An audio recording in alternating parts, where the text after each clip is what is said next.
What's up mga kapo, tagumpay akin na channel po.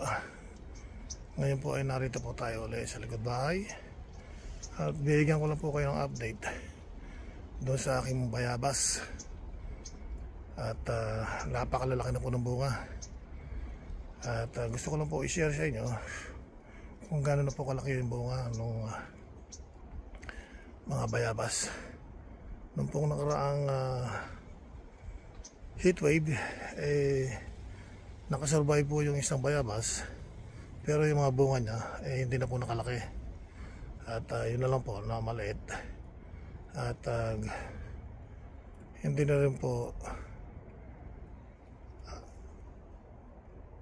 nagkaroon ng bunga, kundi yung dati pa rin mga bunga at yung ibang bungang naluto na sa init, ganun na lang din kalaki. Okay, papakita ko po sa inyo yung aking bayabas. Ito na po yung aking bayabas. At lalaki po ng bunga. Ayan o. Ayan po, ayan ang bunga. Ayan. Ayan o, bunga. Lalaki na po ng bunga. Pero lalaki pa po yan. Hindi pa po siya talagang malaki, hindi pa sa pitasin. Kumbaga sa tao, ngayon pa lang po nagbibinata o nagdadalaga.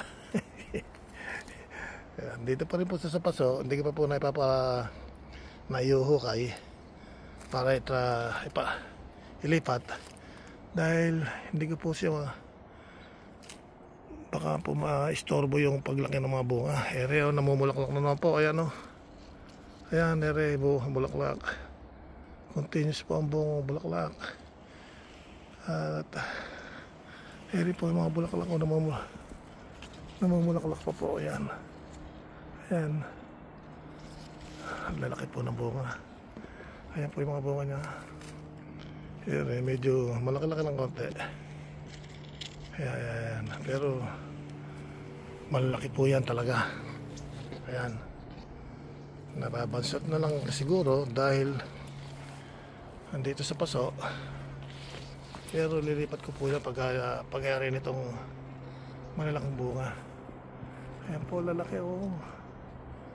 Hindi pa po hinog yan talaga namang ayan po, ayan, may langaw pa. Ayan, ang lalaki na po ng bunga. Ayan o, ayan. Pero po ang bunga, ayan. Ayan ako, laki nito. Ayan po, ayan. Ayan ako, lalaki ng bunga. Ayan. Hindi ko po alam kung ano pangalan nitong. Pero ayan.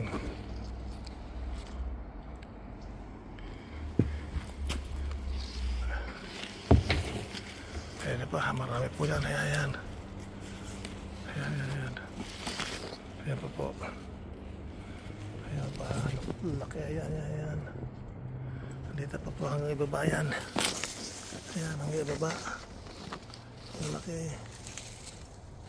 Talaga namang napakalalaki po yan. Malalaki pa po yan, mga ganito kalaki. Ayan, ganyan. Ngayon mga bata pa po. At pagka pipitasin ko na, ipapakita ko rin po sa inyo. At nga, gusto ko rin po ipakita sa inyo yung persimmon. Hindi ko po mapitas at tinihintay ko sa doktora Ligaya. Grow. Ayan po, ang dami po bunga ng ayan po, ayan, mga hinog na.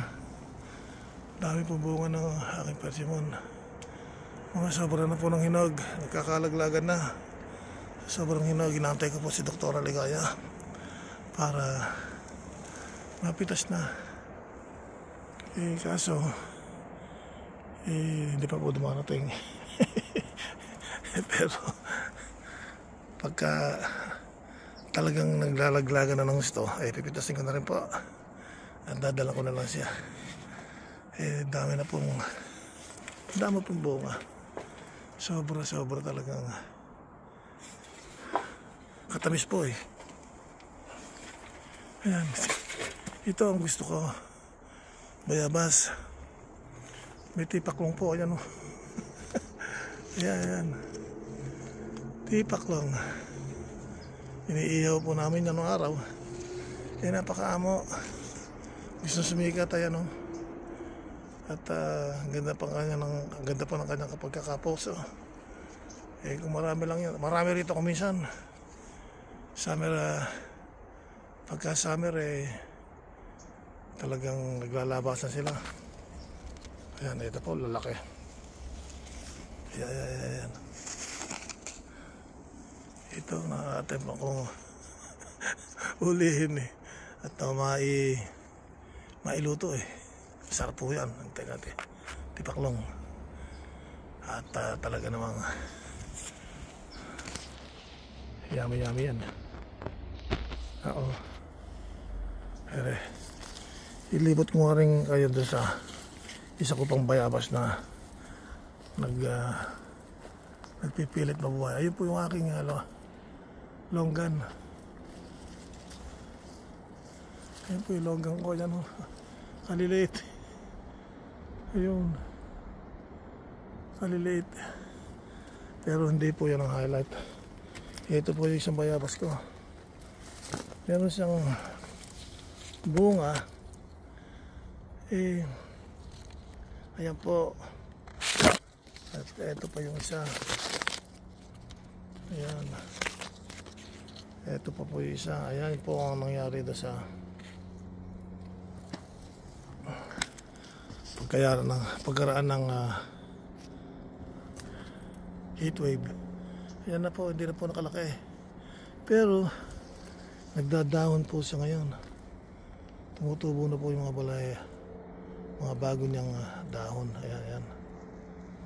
Ibig sabihin, nabuhay na siya. At papakita ko rin po sa inyo yung iba ko pang ayan, persimmon. Dami po, ayan. Naku, kinakain na ng ibon. Ayan po, ayan. Dami. Ayan. Ayun po. Ayan. Persimmon ko, lalaki po ng bunga. Ayan, lalaki po ng bunga. Oh. Ayan. Ayan po. Tumawid doon na sa kabilang bakod. Eh, hindi na po akin yan. Sa kanila na po yan. Pagka tumawid sa kabilang bangir, eh, kanya po yun. Okay. Talagang ganun po yan. Yun ang ating regulasyon sa Pilipinas. Pero dito sa Amerika, hindi po nasusunod. Hindi po nasusunod yan. Kaya pagka pipitasin ko na yan, eh, gagawin ko po yung batas ng umpay pogi. Kukuha lang po ako na nakayong dito. Pero yung sa kanila doon, eh, kanila na talaga yan. At walang parents. Alam niyo po ba ibig sabihin ng walang parents, walang magulang, alang gulangan. Ayan. Hindi po kasi ako parents eh. Kaya hindi po ako magulang. Ang lalaki, ang gaganda. Ayan o. Oh, dami po bunga. Ayan. Ayan po ang persimmon. Lalaki, kumpul-kumpul. Nababali na isa nga eh, dahil sa bigat. Ayan o, nabali na isa nga o, dahil sa bigat. Okay, talagang ganyan po. Ayan. Hindi niya makita yung gano'ng karaming bunga doon sa kabilang bangir. Ayan po o. Ayan, ako lalaki. Eh, kanila po yan. Hindi ko napapakialaman yan dahil ang kanila ay kanila. Hindi ko na po susundin yung batas ni Umpay Pogi. Basta kung ano na kayong doon sa kabila, eh pag-aari na po niya yan. O, hindi po ba? Okay po ba? Ano, dami na, masarap. Nantay ko si Doktora Ligaya eh, para mapitas na eh. Eh talaga namang sobra-sobra na po ang hinog. Okay, pipitas na rin ako. Hindi ko mataisi. Ayan, pipitas po ako. Ayan. Ayan, pipitas po ako. Pwede pa isa. Ayan, nalalaki. Ayan, oh. Okay, dalawa lang po. Antay ko si Dr. Aligaya. Ayan po, yun, oh. Dami. Ayan. Ayan. Nakabalag pa. Saan ko nakakita ng persimmon na nakabalag? Dito lang po yan sa Amerika. Ayan, puro bunga po yan. Okay, ayun naman po yung aking longgan. Okay, tempor. Hanggang dito na lang po. Papasok na sa trabaho. At baka malate. Okay, tempor. Kung sana nagustuhan naman niyo po ang konting maliit na video ko, subscribe na rin po kayo para masaya. Click and share. Okay, tempor.